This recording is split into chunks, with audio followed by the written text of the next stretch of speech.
Today's project is spare wheel mount on this back door right here. So this bracket is aluminum. It's going to mount roughly here on the right side rear door. I got the whole pattern figured out so that it's pretty much every fastener is in a double skinned area, so I'm going to have some braces on the inside.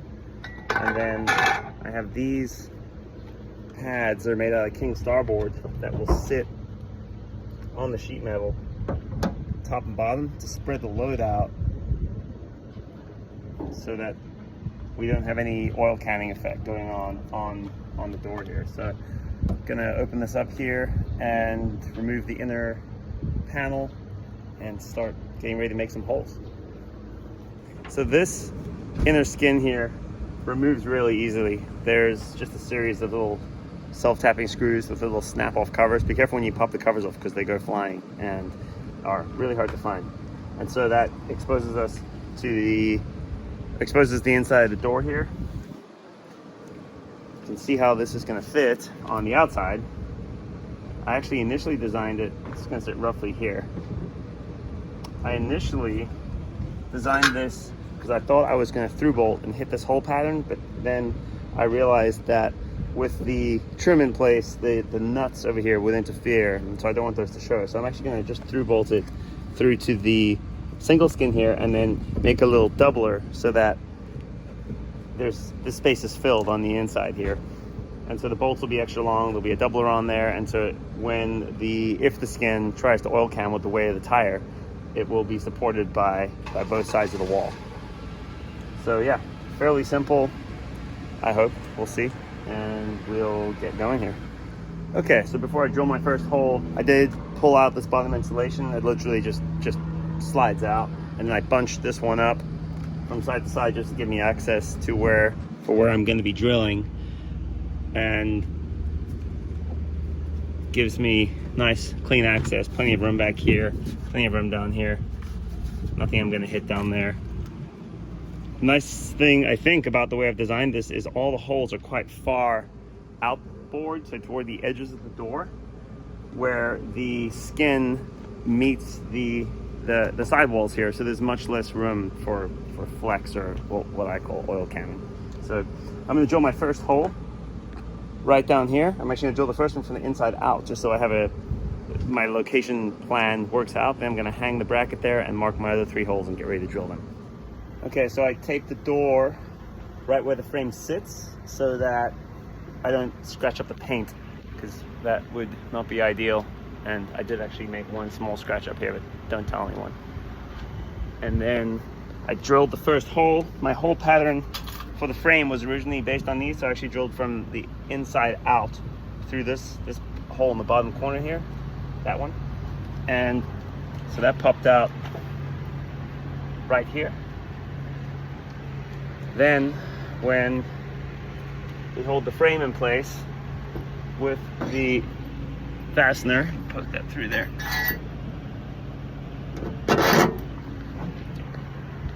I did a measurement for the next upper hole up there, so measured from the edge of the door over, and that gave us, so I measured from here to here, from that edge, and then replicated that up there. Now I'm going to drill the second hole. I was holding the bracket in place, and then drill that one. We'll get 2 bolts in, and then we'll mark the other 2 holes to drill those. Okay, so 2 holes drilled. I have to modify this pad slightly because it doesn't quite sit the way I want it to. I'm going to cut that corner off there that's touching. But now we have the bracket sitting on the back of the vehicle, which then means I can line up these edges and get these outer holes drilled, and then do the first initial dry fit. Okay, so holes are drilled. As you can see, my blue tape estimations were not awesome, but they worked. Just minimizing scratching there. Oop. So the backing plates are going to sit nicely. Again, those are plastic, so they'll stop the paint or bodywork getting damaged. And so this is going to be attached with 4 1/4-inch stainless steel fasteners. Each fastener has a shear load of somewhere around 1,000 pounds, so plenty strong enough. I did mock up the spare on here a second ago, and you do still have access to open the door handle. It's a 28-inch. Oh, well, I didn't really know a whole lot about tires, but that thing is 28 inches from outside edge to outside edge. And the final thing, I'm sure people are wondering, how the heck are we going to mount the spare here? I don't have the fasteners yet because it's a public holiday weekend, but we're going to have some 5/8 bolts that will be poking out here, 2 of them, 5 inches, or actually 4 7/8 on center, and they're going to be lock nutted onto here. I'm going to tap this plate, this aluminum that'll be sticking out, and so we'll be able to just slide the spare on and tighten her up. So now I'm just going to look at the inside of the door and start figuring out the backing plates and nuts on the inside. Okay, so in terms of backing, I have these, again, starboard. It's basically a marine grade plastic with starboard large circular washers, so to speak, or backing plates, and then a fender washer that's going to go on the inside, so you can see right there. That's what it's going to look like. I haven't tightened that one down yet, but that's to spread the load to the inside door skin. One's down there, you can maybe see that one a little better. Going to tighten those up in a second, and then do some pulling on this to see. I'm going to get this black anodized going forward, but in this case this is kind of experimental, so just getting the dry fit done, and then we have a trip from Florida to Maine that we're leaving for pretty soon before I'm going to be able to get it anodized. So when we come back, I'll pop it off. Thankfully it's pretty easy. It probably takes 10 minutes to remove the thing, but yeah, once it's anodized, the great thing about aluminum is it cannot rust. It doesn't rust. It can corrode, it can oxidize, but once it's anodized, it simply won't, and it's super lightweight and plenty strong enough for this application. So a little nicer than steel, and that you never have to worry about rust, and lighter weight, and easy for us to keep the cost down when we build stuff like this. We do a lot of marine grade fabrication in aluminum, so we're very, very familiar. So a little tip for working solo: it's hard to reach around the inside of this door and hold the nut while I'm tightening the screw here. You can hear it clanging around on the inside, but my trick here, I'm able to tighten this, is take a pair of vice grips, clamp them to the nut so that when I tighten it, they stop rotating, and basically hold the nut for me as I tighten it all up. Of course, you can always have a buddy help out, but the family's out running errands and stuff right now, so I just want to get this done.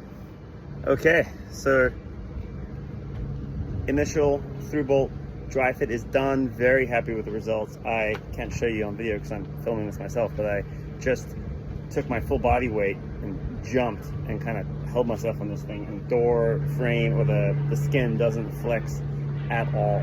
So really, really solid.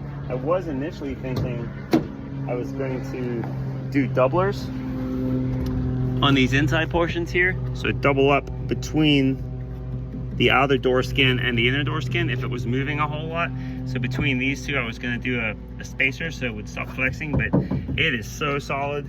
These steel door panels are really, really solid. So really happy with that. And again, did dry fit the wheel here, and we do still have access to the door handle. So all in all, really happy with this. It was super easy to build and super easy to repeat. I don't know that there's a whole lot in the way of changes I would make going forward. Maybe change the shape of these base plates a little bit, but they do work, and I think they look pretty good. And of course, this I would want to anodize in black or silver. Probably silver actually would match well. So do a nice silver gray anodizing on the bracket, and that's really it. So next up, I'm going to take it all off again, get ready to do my bolts through the pad here, get some end caps put on, and then when I do put these bolts back through for the final time, I will be putting a little bit of sealant on them just so that the door frame doesn't leak. Obviously that would not be ideal, but super easy, just a little silicone type sealant. We use one called CT1, is my adhesive sealant of choice. I'm gonna put that on these bolts, and the good thing is we have this Rocky Mounts bike rack here, and I measured before I did all this, and basically both bikes will still fit on here, and the spare won't be in the way. That was huge for us. Next up, I want to get rid of the steel lather and make an aluminum one because it's already rusting. You can see up there. So future project, maybe when we get back from this next road trip. Okay, so ready for the final mount. I got some sealant around all the holes. I'm gonna put a little more sealant, just a touch, on every bolt, just so that it gets through the hole. Makes a nice rain or watertight seal. Okay, we are mounted. Bolts ready to go. So now I can grab the spare, get on there, and make sure all this actually works. Here we go. So we are done. Spare is on.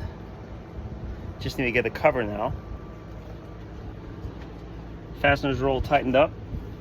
We have good door handle clearance. Started putting the insulation back in. And now I will put the door trim back on here. That's real simple. And fill the little snap covers back in. Project completed. We finally have a spare on our 2020 59G. Thanks, guys.